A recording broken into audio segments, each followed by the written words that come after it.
Welcome back to Jersey Matters. I'm Larry Mendte. Congressman Frank Pallone is one of the most powerful congressmen in the country. From New Jersey's 6th Congressional District, which covers Middlesex County and parts of Monmouth County.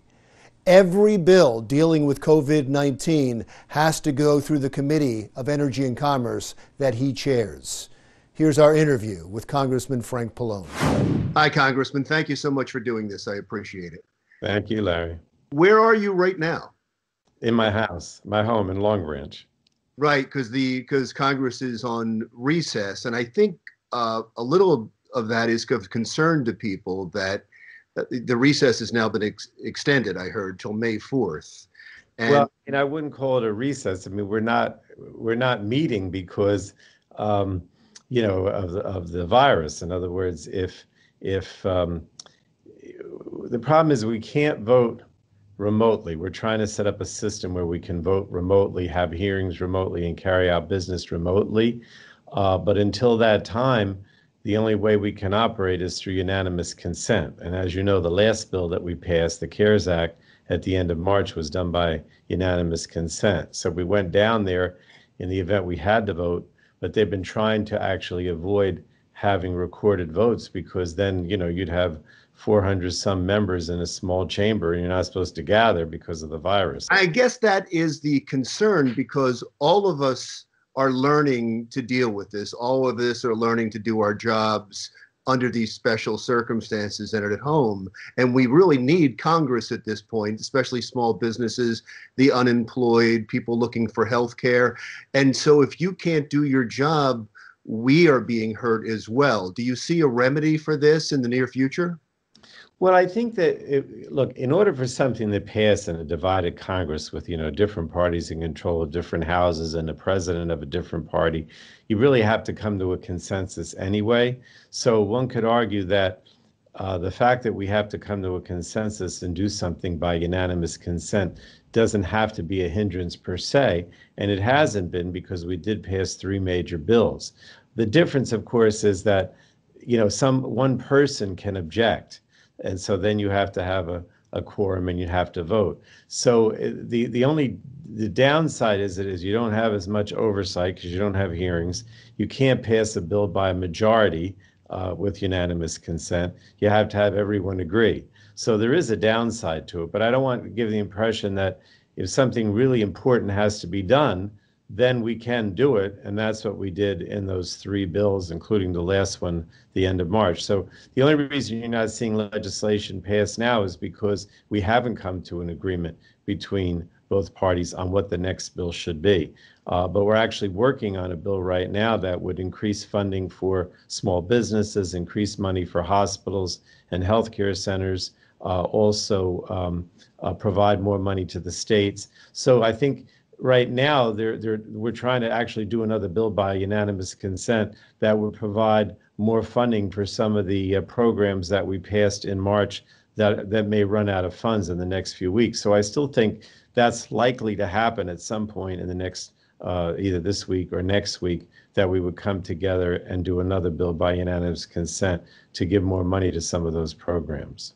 It's great that you sound hopeful on that because when you hear the back and forth between the president and the speaker and some of the members talking about what they want in this bill, I don't think that hope has trickled out through the media right now. So you really believe this is going to happen? Oh, yeah. I mean, look, I'm not trying to toot my own horn, but I mean, I'm literally working 14 hours a day. And every day there's a call with all the Democrats or with my committee members or with my Republican counterpart and with the Senate.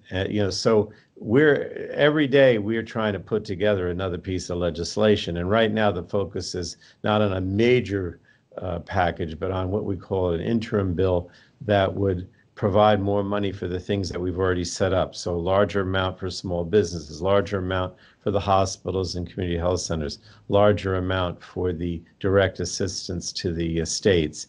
And then we're also talking about and trying to put together a much larger, 4th bill, if you will, that would deal with a lot of other things. Most important for me is in terms of my input, is extending the free testing to treatment, drugs, and vaccine. Because remember, in March, we passed legislation that said that if you want to have a test or you need a test, there wouldn't be any out-of-pocket costs, whether you had insurance or didn't. And now we want to extend that to treatment, as well as the drugs that people use and the eventual vaccine. So all these things are happening. It's just a little harder because you're remote. You're doing it virtually. I know that you recently have been critical of the president for not expanding the Affordable Care Act. Explain that. Well, part of the problem now is that people, when they lose their job, they oftentimes lose their health insurance, and we want people to be able to sign up for the Affordable Care Act. In other words, the Affordable Care Act, which I helped draft, basically was trying to help, or primarily trying to help people who are individuals who didn't get their health insurance on the job, right? So as more and more people lose their jobs and they don't have employer-sponsored health insurance, they need to access the marketplace where they can buy one of these individual policies, right? And that closed in December. And so we've been asking the president to reopen that enrollment period for like 60 days or whatever, so people who didn't need to get individual insurance on the marketplace through Obamacare can access it, because now they've lost their job and they may not have employer-sponsored insurance anymore. Since we're talking about infrastructure, the president mentioned that he would like the next coronavirus stimulus bill to include infrastructure. And although I guess I can see how it would create jobs when we come back from this coronavirus, when we get on the other end of this pandemic, immediately right now, I don't understand why that would be important. However, with the Gateway Project, I guess it's important to New Jersey, so there's a conflict. Well, it's important, and I don't want you to think obviously it's important as a long-term stimulus, but a lot of that package, particularly the things that are within my committee, the Energy and Commerce Committee, have immediate impact. So, for example, when we're putting this together, this $2 trillion package, if that's what it ends up, I would have it include, hospital infrastructure and, healthcare system infrastructure, safe drinking water infrastructure, broadband infrastructure, so more people would, be connected to the internet, electricity infrastructure, because, the electricity grid has fallen apart in many areas, needs to be upgraded. If the power goes out, as it did in parts of New Jersey, I don't remember what day, I guess that was Monday. The electricity grid needs to be upgraded. So, you can think of these things as long-term, like Gateway and transportation, but a lot of these things have immediate needs as well, that they could, if we could start moving on them in the next few months, they would help even with the pandemic. We'll continue our interview with Congressman Frank Pallone when Jersey Matters comes right back.